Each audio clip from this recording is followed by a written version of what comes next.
ইয়াউমা লা ইয়ানফাউ মালুন ওয়ালা বানুন, সেদিন তোমার সন্তানাদিও কোনো কাজে আসবে না, সেদিন তোমার টাকা পয়সাও কোনো কাজে আসবে না, তোমার বাড়ি গাড়ি কোনো কিছুই কাজে আসবে না, ইল্লা মান আতাল্লাহ বিকলবিন সালিম, তবে যেই ব্যক্তি পরিশুদ্ধ বিশুদ্ধ পবিত্র অন্তর নিয়ে আমি রবের সামনে আসবে, আমি রবের সামনে উপস্থিত হবে, তার ওই পবিত্র অন্তরটাই আমার কাছে কাজে লাগবে। সুবহানাল্লাহ। রাসূল কারীম সাল্লাল্লাহু আলাইহি ওয়াসাল্লাম বলেন, ইন্নাল্লাহা লা ইয়ানজুরু ইলা সুওয়ারিকুম ওয়ালা আমওয়ালিকুম ওয়ালাকিন ইয়ানজুরু ইলা কুলুবিকুম ওয়া আ'মালিকুম। রাসূল বলেন, ইন্নাল্লাহা লা ইয়ানজুরু ইলা সুওয়ারিকুম ওয়ালা আমওয়ালিকুম ওয়ালাকিন ইয়ানজুরু ইলা কুলুবিকুম ওয়া আ'মালিকুম। হে আমার উম্মতেরা, তোমরা জেনে রাখো, আল্লাহ পাক রব্বুল আলামিন তোমার বাহ্যিক আকৃতির দিকে দেখবেন না, আল্লাহ পাক রব্বুল আলামিন তোমার ধন সম্পদের দিকে দেখবেন না, এগুলো কোনো কিছুই তাকাইবেন না, তবে আল্লাহ তাআলা কি দেখবেন? ওয়ালাকিন ইয়ানজুরু ইলা কুলুবিকুম ওয়া আ'মালিকুম।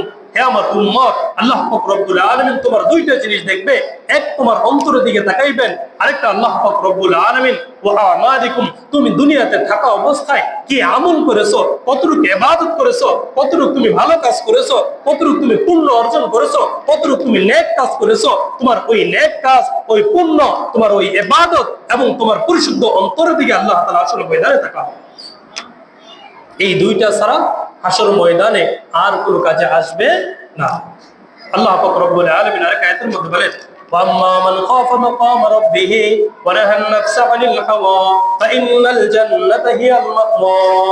বান্দা, তুমি জেনে রাখো, আমার যেই বান্দা আমি রবের সামনে দাঁড়ানো হওয়াকে ভয় করবে, হাসর ময়দানে আমার সামনে তুমি দাঁড়াইবা, সেই জিনিসটাকে ভয় করে, আমার সামনে দণ্ডায়মান হওয়াকে ভয় করে, ওয়ানাহান নাফসা আনিল হাওয়া, নিজের কুবাসনা, নিজের কুপ্রবৃত্তি থেকে নিজেকে বিরত রাখবে, নিজেকে দূরে রাখবে, খায়সাতে নফসানি থেকে নিজেকে দূরে রাখবে, তুমি আমার পক্ষ থেকে ঘোষণা, ফাইন্নাল জান্নাতা হিয়াল মাওয়া, তুমি আমার ওই বান্দার জন্য আমার পক্ষ থেকে ঘোষণা হলো, ফাইন্নাল জান্নাতা হিয়াল মাওয়া, তোমার মৃত্যুর পর সাথে সাথে আমি তোমার জন্য তোমার বাসস্থান, তোমার ঠিকানা রেখে দিলাম জান্নাত। সুবহানাল্লাহ।